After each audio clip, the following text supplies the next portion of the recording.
Alright, ladies and gentlemen, Fab's in the house. And today I've got the Kansept Knives T1012T2 here with me for a quick review. But hey, don't forget to like the video and to subscribe to the channel if you're enjoying this kind of content. So this guy, overall length is around 8 inches with a 3.5 inch long blade and 4.5 inch long handle. It's a prototype that Kansept sent for a review, and it is a liner lock with stainless steel liners and G10 scales.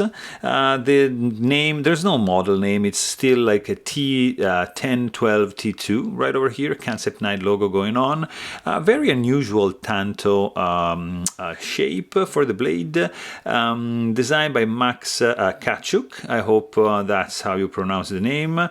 Nice clip, nicely done. The action is decent, I have to say. It's nice, sleek, slender.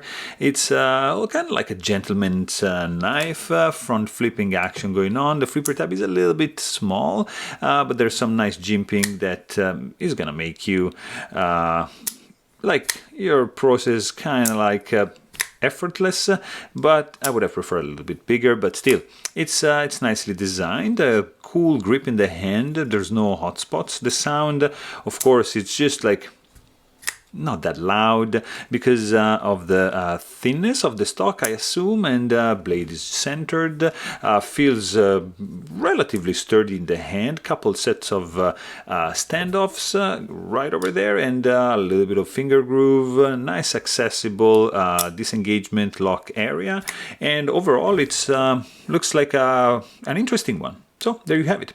If you want to know more, please check out my full-length review, and don't forget to subscribe. Thanks for watching. Stay tuned.